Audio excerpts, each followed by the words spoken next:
This is my WWE Royal Rumble 2012 pay-per-view review. The pay-per-view went off there, and as far as this Royal Rumble, I would not say it's definitely not a great Royal Rumble. I would say it was an okay show. Mainly with the Royal Rumble, it's based on how good the Royal Rumble match is, and I did enjoy that match. So, as far as that match, I did enjoy that, and it was pretty good. So the show overall, I would say, was okay. It's not a show I would say go out your way to see because there was a few things that was a little bit disappointing on this show. As far as one match in particular that I was expecting something great from, and we just got something good from it, and that was Dolph Ziggler and CM Punk for the WWE title. I was expecting that to be an excellent match. Unfortunately, it wasn't, mainly due to some of the booking, and they probably didn't get as much time as what they should have either, so that kind of hurt. Both those things kind of hurt it. I was expecting a whole lot more from it. But the Royal Rumble match, now obviously the outcome of it, people are going to be debating on if they hated it or liked it. The outcome of it was Sheamus winning it, which was really shocking because the final two, it was Jericho and Sheamus. So everyone's watching it probably thinking, well, Jericho's a shoe-in to win this. No one thinks Sheamus has a chance in hell to win this.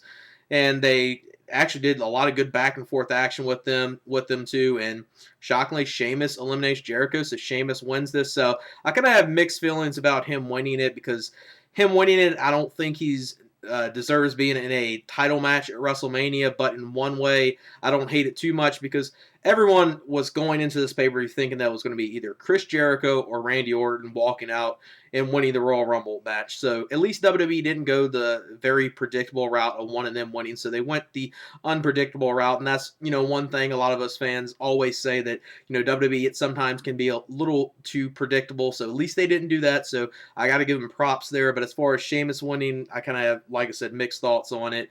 It'd be interesting to see where it goes. Are they going to have Sheamus and Daniel Bryan for the world title, or are they going to do a triple threat, four-way, or is Orton going to win the title at Elimination Chamber? So there's a lot of ways they can go into WrestleMania with Sheamus here. So, and especially we all know that Rock and Cena is going to main event. So it's not like he's going to main event WrestleMania. So we won't have to worry about that.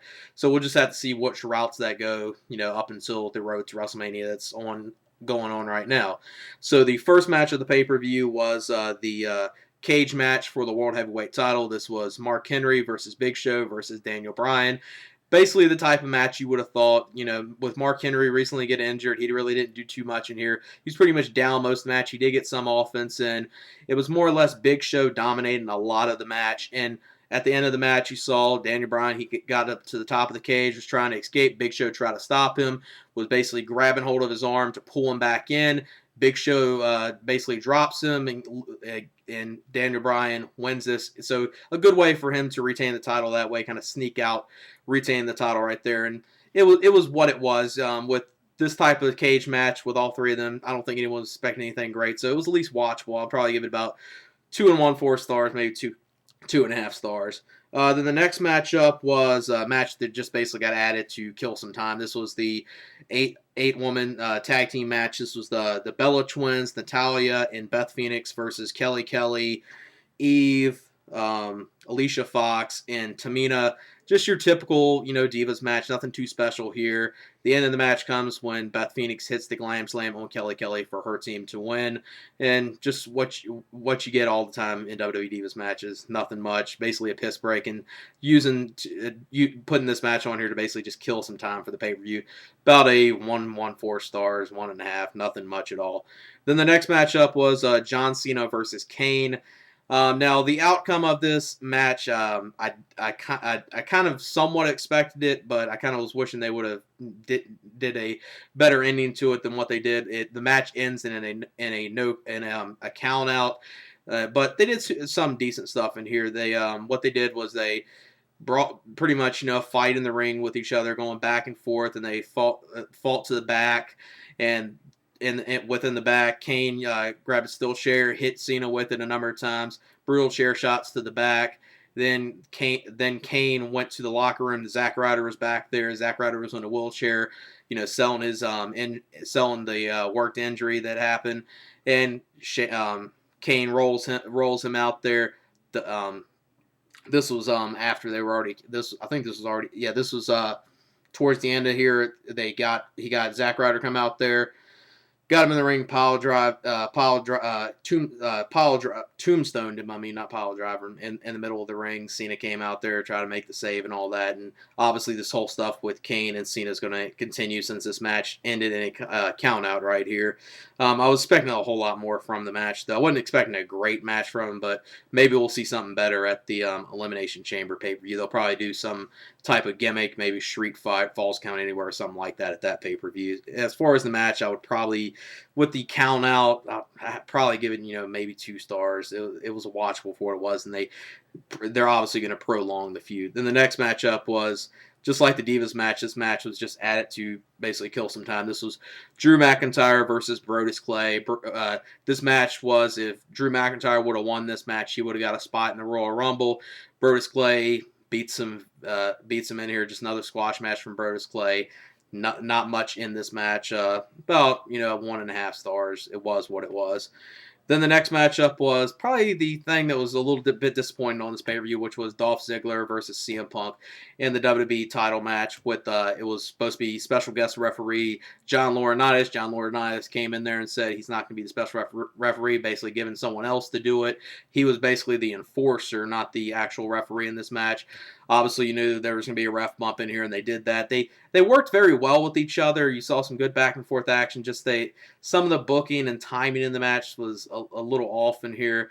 And CM Punk, basically, they did a good job selling it. That looked like CM Punk was going to lose it because CM Punk, put Dolph Ziggler into the Anaconda Vice. Dolph Ziggler's tapping out. This was when the referee was knocked out, and John Laurinaitis wasn't even looking. And then CM Punk got pissed there, tried to say he beat him there. Then he hit the go to sleep yet again. No one came in the ring to counting in time.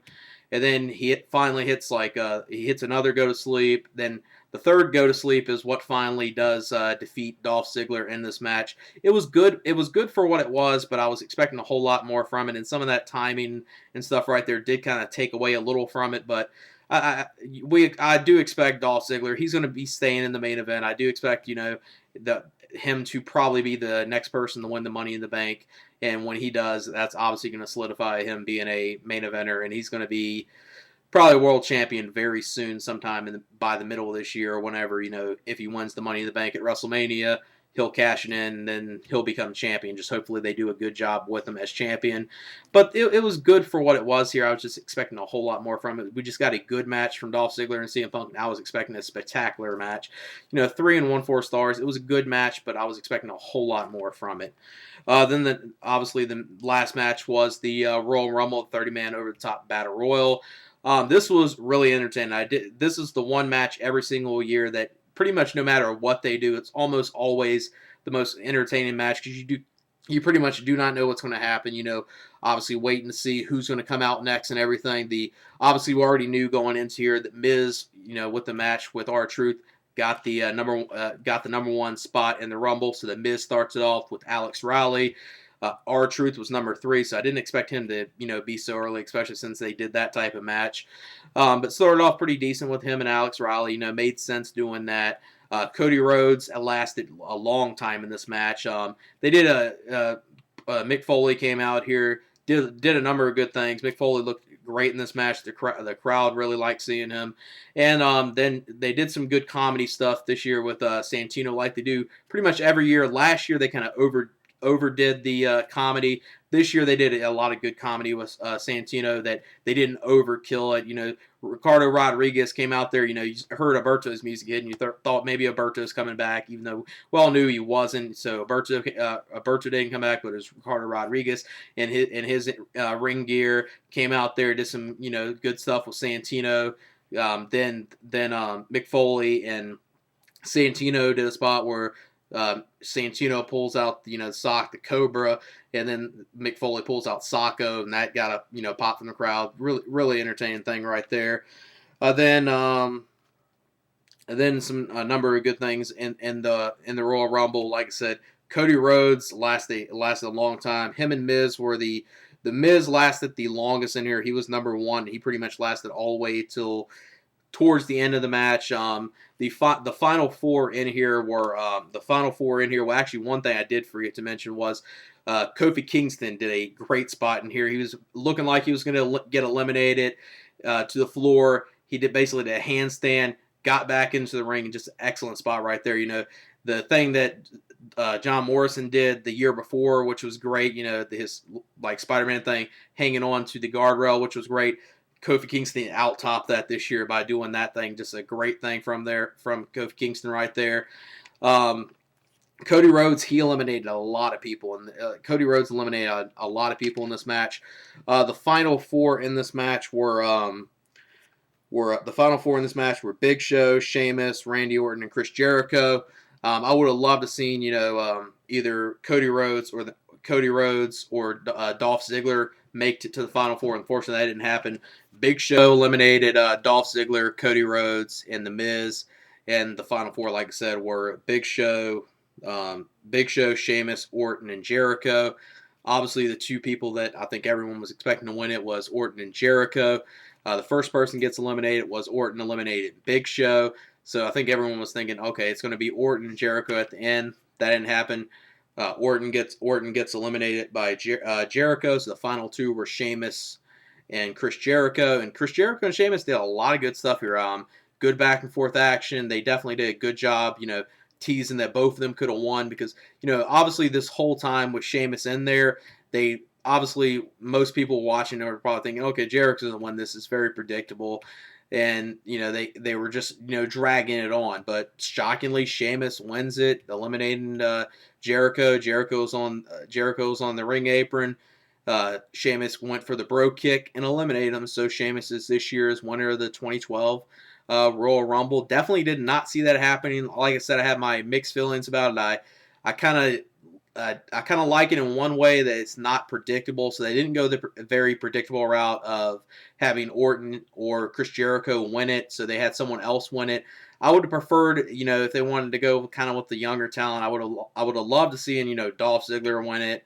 Or Cody Rhodes. That would have been good. Cody might have been it might have been way too early for Cody Rhodes in his career to win it, but I would love seeing, maybe Dolph Ziggler or someone else. But Sheamus, there's a number of routes they can go with it that can maybe help it a little bit. Like they don't have to stick to a one-on-one match. Like so they could do a 3 or 4-way, what they got a number of routes they can go. Like right now, Daniel Bryan and him, maybe one-on-one match. Orton could win the title at the Elimination Chamber, and they can do a one-on-one match, or they can do a fatal 4-way for the World Heavyweight title with Wade Barrett, Randy Orton, and Daniel Bryan. So there's a number of things they could do right there that we'll have to just see where they go. As far as Royal Rumble match, I did enjoy it, and I would give it 3.5 stars. This pay-per-view, I wouldn't say go out your way to buy it, but it had a number of good things on it. The Royal Rumble match is obviously the selling point on here. If you enjoy that, it's always at least a fairly good show. It just wasn't great, I would say. It was, kind of an in-between show here because the Royal Rumble match was really good, but some of the undercard was a little weak on the show. So overall, I'd give the pay-per-view about a 6.75, maybe 7 out of 10. That's it for my WWE Royal Rumble 2012 pay-per-view review. All right, peace.